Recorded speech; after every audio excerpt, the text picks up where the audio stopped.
കൃഷ്ണായനം. 7. കംസൻ്റെ ജനനം. വൃഷ്ണിയുടെ സഹോദരനായ അന്ധകൻ്റെ വംശത്തിൽ പുനർവസു എന്ന ആളിന് ആഹുകൻ എന്നൊരു പുത്രനും ആഹുകി എന്നൊരു കന്യകയും ജനിച്ചു. ആഹുകന് ദേവകനെന്നും ഉഗ്രസേനനെന്നും 2 പുത്രന്മാർ ജനിച്ചു. ഉഗ്രസേനനാണ് മധുരയുടെ അധിപനായത്. ദേവകന് 4 പുത്രന്മാരും 7 പുത്രിമാരും ഉണ്ടായി. കന്യകമാരിൽ മനോഹരി ദേവകിയായിരുന്നു.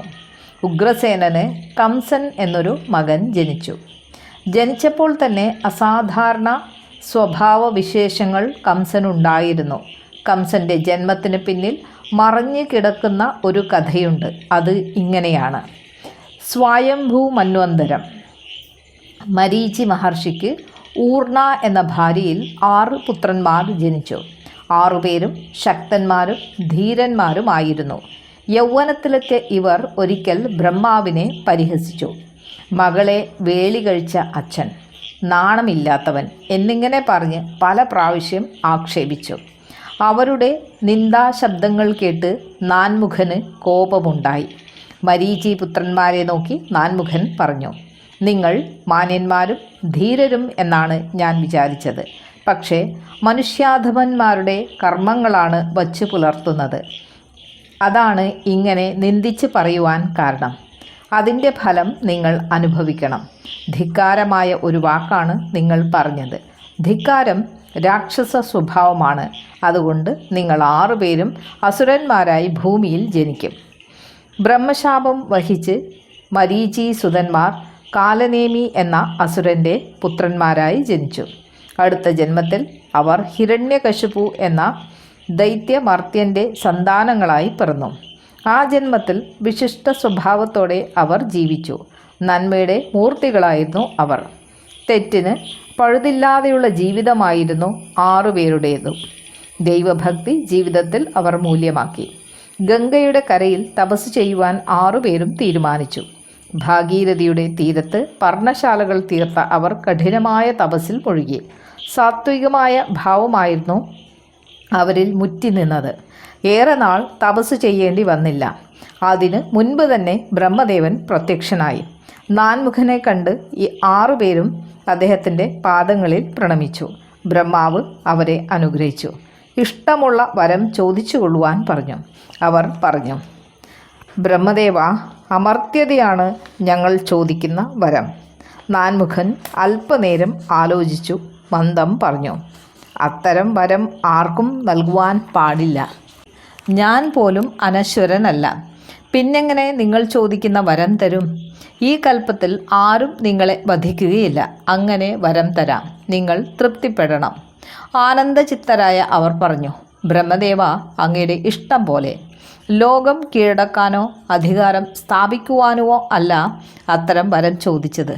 ഏറെ നാൾ രാമണീയകമായ ഈ ലോകത്തിരുന്ന് തപസ്സനുഷ്ഠിക്കുവാനും ആനന്ദചിത്തരായി ജീവിക്കാനുമാണ്. നാൻമുഖൻ അവർക്ക് വരം നൽകി. ഹിരണ്യകശിപിൻ്റെ സുതന്മാർ ആഹ്ലാദത്തോടെ ഭവനത്തിലെത്തി. ഉചിതമായ ഒരു സ്വീകരണവും അവിടെ ലഭിച്ചില്ല. കൊട്ടാരത്തിൽ എല്ലാവരും ഭയന്ന മുഖങ്ങളുമായി പെരുമാറുന്നതാണ് അവർ കണ്ടത്. കുട്ടികൾ പിതാവിൻ്റെ മുമ്പിലെത്തി വണങ്ങി. കണ്ണുകളിൽ കോപത്തിൻ്റെ അഗ്നിജ്വാലയുമായി ഹിരണ്യകശിപു ചോദിച്ചു, നിങ്ങൾ എവിടെ പോയിരുന്നു? താടിയും മുടിയും വളർന്നിരിക്കുന്നുവല്ലോ. എന്താണതിന് കാരണം? അവർ പറഞ്ഞു, ഞങ്ങൾ ഭാഗീരഥയുടെ കരയിലേക്ക് പോയിരുന്നു. അവിടെ തപസ് ചെയ്ത് ബ്രഹ്മദേവനെ പ്രത്യക്ഷനാക്കി വരവും സമ്പാദിച്ചു. നിമിഷാർദ്ധത്തിൽ ഹിരണ്യകശിപു പൊട്ടിച്ചിരിച്ചു. ലോകം കിടുങ്ങുന്ന സ്വരത്തിലായിരുന്നു ആ അട്ടഹാസം. കാലം കടന്നു പറന്നു പോകുന്ന ദുഷ്ടാത്മാക്കളെപ്പോലെ രാക്ഷസ രാജാവ് പരിഭ്രമിച്ച് നിൽക്കുന്ന സന്താനങ്ങളെ നോക്കി ഇടിവെട്ടുന്ന സ്വരത്തിൽ പറഞ്ഞു, കൊള്ളാം, നന്നായിരിക്കുന്നു.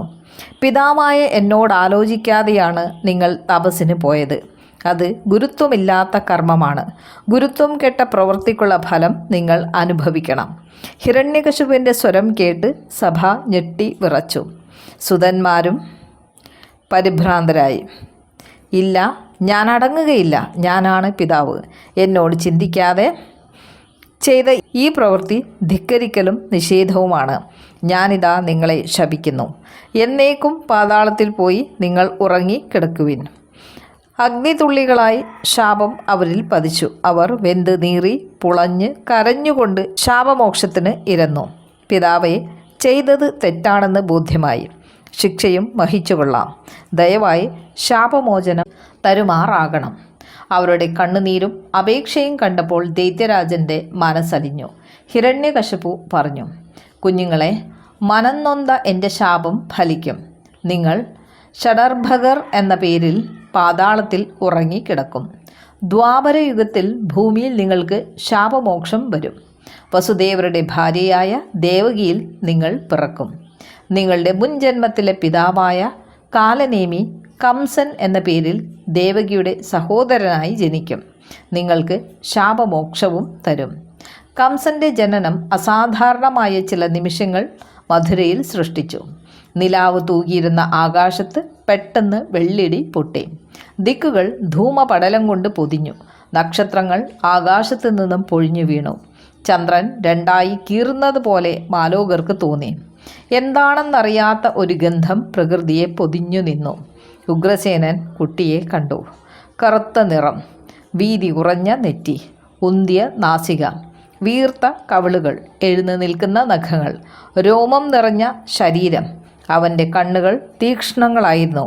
അവൻ്റെ രോദനത്തിന് ഭയപ്പെടുത്തുന്ന ശബ്ദമുണ്ടായിരുന്നു.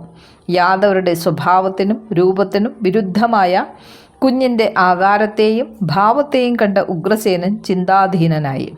ഭാര്യയുടെ മുഖത്തേക്ക് ഉഗ്രസേനൻ നോക്കി. ആ കണ്ണുകൾ ഈറനണിഞ്ഞു. എന്നോട് ക്ഷമിക്കൂ എന്ന് ആ കണ്ണുകൾ പ്രാർത്ഥിക്കുന്നതായി ഉഗ്രസേനന് തോന്നി. ഉഗ്രസേനൻ ഭാര്യയുടെ അടുത്തിരുന്ന് കണ്ണീർ തുടച്ചു. എന്തിനാണ് കരയുന്നതെന്ന് അദ്ദേഹം ചോദിച്ചില്ല. യാദവകുലത്തിന് പൊറുക്കാനാവാത്ത കുഞ്ഞിനെ പ്രസവിച്ചത് കൊണ്ടാണ് അവൾ കരയുന്നതെന്നേ രാജാവ് ധരിച്ചുള്ളൂ. യഥാർത്ഥത്തിൽ യാദവരാജ്ഞി കരഞ്ഞതെന്തിനാണ്? സ്ത്രീകൾ എന്നും രഹസ്യത്തിൻ്റെ കലവറകളാണല്ലോ. അവരുടെ ഉള്ളു തുറന്നാൽ ഈ ലോകത്തിലെ സർവ്വവിനാശത്തിൻ്റെയും വിത്ത് മുളച്ചു വരുന്നത് കാണാം. സ്ത്രീകൾ വംശത്തിൻ്റെ ദാതാക്കളും വിധാതാക്കളുമാണ്. യാദവ രാജകുമാരിയുടെ ഹൃദയത്തിലും അത്തരമൊരു രഹസ്യം ഒളിഞ്ഞു കിടന്നു. ഇനി ആരോടും പറയുവാനാകാത്ത രഹസ്യം. രാജാവറിഞ്ഞാൽ ജീവിതമാകെ പൊട്ടിത്തകരുന്ന രഹസ്യം. അതോർത്ത് രാജ്ഞിയുടെ ഉള്ളു നീറുകയാണ്. പ്രസവിക്കാതിരുന്നെങ്കിലെന്ന് പോലും അവൾ ചിന്തിച്ചു. തീക്ഷ്ണമായ കണ്ണുകളുള്ള ആ കുഞ്ഞിൻ്റെ മുഖം നോക്കി കിടന്നപ്പോൾ റാണിയുടെ ചിന്ത പുറകോട്ട് പോയി. അടുത്ത് ഉഗ്രസേനൻ ഇരിക്കുന്നതവൾ അറിഞ്ഞില്ല. തോഴിമാർ വട്ടം നിൽക്കുന്നതും അവൾ ഓർത്തില്ല. ആ മനസ്സ് ഓർമ്മകളിൽ മേഞ്ഞു നടന്നു. ഒരു 10 മാസം പിന്നിൽ ചെന്നു. മനോഹരമായ ഉദ്യാനമല്ലേ അത്. പിച്ചിയും ജമന്തിയും പൂത്ത് മണം ചൊരിയുന്നു. കാളിന്തിയിലെ കുളിരുമായി കാറ്റ് കയറി വന്നു. പൂക്കളെ തലോടുന്നു. നാണിച്ചു നിൽക്കുന്ന പൂക്കളുടെ അരുണവർണ്ണദലങ്ങളിൽ ഉമ്മ വെച്ച് അവർ പിരിയുന്നു. ഉഗ്രസേന മഹാരാജാവിൻ്റെ റാണി തോഴിമാരുമൊത്ത് സായാഹ്നം കാണുവാൻ ഉദ്യാനത്തിലെത്തി. തളിരിളം മേനിയിൽ പട്ടുടയാട ചാർത്തി സഞ്ചരിക്കുന്ന ചെറുവാകത്തൈ പോലെ മനോഹരിയായ രാജ്ഞി. നീല പട്ടാമ്പരങ്ങൾ ചാർത്തിയ തോഴിമാർ. അവർ കാമത നൃത്തം ചെയ്തു. ഹൃദ്യമായ ഗാനം മൂളി. രാജ്ഞിയുടെ അകത്തടം തുടിച്ചു. മനത്തടമിടിച്ചു. ഹാവഭാവങ്ങൾ ഉൾക്കൊണ്ട് അവർ സായാഹ്നത്തെ വാരി പുണർന്നു. രോമകൂപങ്ങളിലൂടെ പുരുഷഗന്ധം ഉള്ളിൽ നിറയുന്നതായി രാജ്ഞിക്ക് തോന്നി. ആരോ തന്നെ പുണരുന്നു. മാറിടം തുടുക്കുകയും നാഭിയിൽ ദ്രുതതാളമുണരുകയും ചെയ്യുന്നു. റാണി വേഗത്തിൽ പിന്തിരിഞ്ഞു. ഉഗ്രസേന മഹാരാജാവ്. രാജാവിനെ കണ്ട് തോഴിമാർ പിൻവാങ്ങി. ഏകാന്തതയുടെ സുന്ദര നിമിഷങ്ങൾ. ഉഗ്രസേനനും ഭാര്യയും മാത്രം. ഭർത്താവിൻ്റെ ഇംഗീതം മനസ്സിലാക്കിയ റാണി അദ്ദേഹത്തിൻ്റെ മാറിൽ മുഖം അമർത്തി. ഉരതലം ഉഗ്രസേനനിൽ ഉലഞ്ഞമർന്നു. പെട്ടെന്ന് റാണി ഞെട്ടി പിന്മാറി. അവളുടെ മനസ്സിൽ സംശയത്തിൻ്റെ അമ്പുകൾ വീണു. ഉഗ്രസേനൻ്റെ ഗന്ധമല്ല ഇദ്ദേഹത്തിൽ പ്രസരിക്കുന്നത്. നിത്യവും ഇടപെടുന്ന ഭർത്താവ് ആദ്യം പറയുന്ന ഓമന വാക്കുകളൊന്നും കേൾക്കുന്നുമില്ല. എന്നല്ല, ആ ചിരിക്കും ഭാവത്തിനും ആശ്ലേഷത്തിനും വ്യതിയാനവും. ആ കണ്ണുകൾ കാമത്താൽ ജ്വലിക്കുകയാണ്. ചുണ്ടുകൾ വരളുകയാണ്. എന്താണതിൻ്റെ അർത്ഥം? അവൾ ഇഷ്ടദേവതയെ പ്രാർത്ഥിച്ചു. തന്നെ പരിരംഭണം ചെയ്യുന്ന പുരുഷൻ ആരെന്ന് വ്യക്തമാക്കുവാൻ അപേക്ഷിച്ചു. ദേവി അവളെ അനുഗ്രഹിച്ചു. കണ്ണുമിഴിച്ച റാണി കണ്ടത് ആരെയാണ്?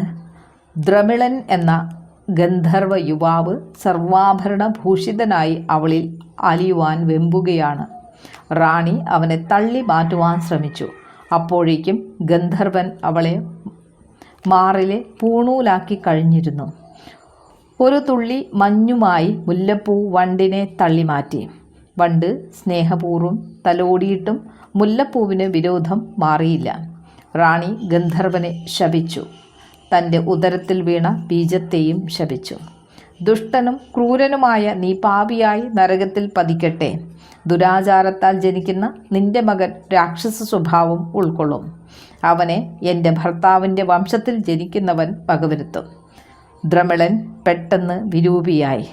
അലറിക്കൊണ്ട് അവൻ ഉദ്യാനത്തിൽ നിന്നും പാഞ്ഞുപോയി. അഭിമാനമോർത്ത് റാണി ഈ രഹസ്യം മനസ്സിൽ വെച്ചു. എന്താണ് നീ ആലോചിക്കുന്നത്? ഓർമ്മകളിൽ നിന്ന് ഞെട്ടിയ റാണി ഉഗ്രസേനൻ്റെ മുഖത്തേക്ക് നോക്കി കിടന്നു. കൺകോണിൽ തങ്ങിയ അശ്രുബിന്ദുക്കൾ യദുകുല രാജാവ് തുടച്ചു കളഞ്ഞു. അജ്ഞാത രഹസ്യത്തിൻ്റെ ചൂളയായി റാണി നീറിക്കൊണ്ടിരുന്നു.